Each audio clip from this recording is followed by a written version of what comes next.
Let's talk about figure formatting. So first of all, when you want to format your figure, you need to answer a simple question: whether this figure is inserted in correct place in your document.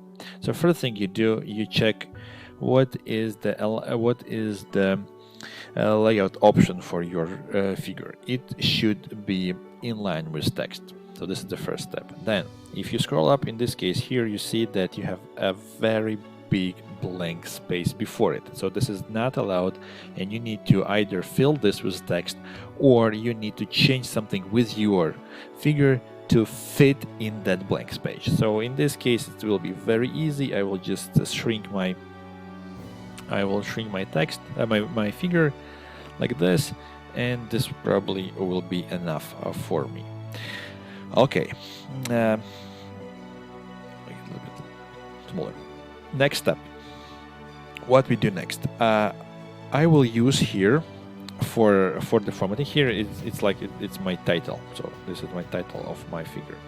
Now I will select both of those paragraphs, and the picture, figure, and the title, and I will apply object title, because we use this style for different objects in my document. If you don't know what this object title is, refer to the video about the table formatting. So this gives me an option to place this figure in my page correctly. So what I do next, I center it. So that's that.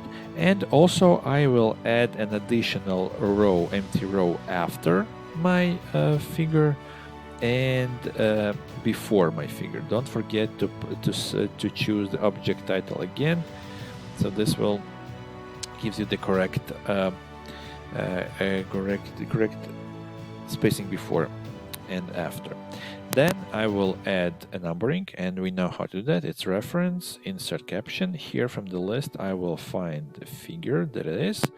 Again, if there is no numbering, a correct numbering with two numbers, I go to numbering, include chapter number, heading 1, period, press OK.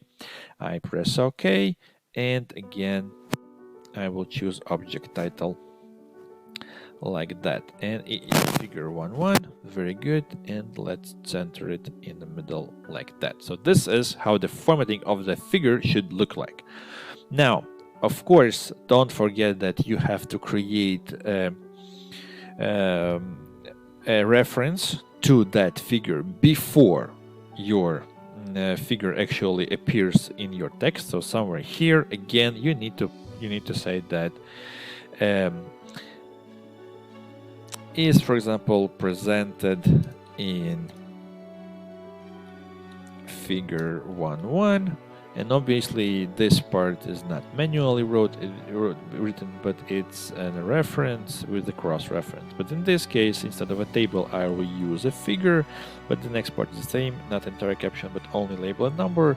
Press insert, close, and now this reference is dynamic. If this number changes for whatever reason, because maybe I will add an additional figure here, so it will change all the numbering, and this will also means that in this case everything will dynamically change, and if this figure become figure 1-2, this reference also will become figure 1-2, and that's how we can use that in figure formatting.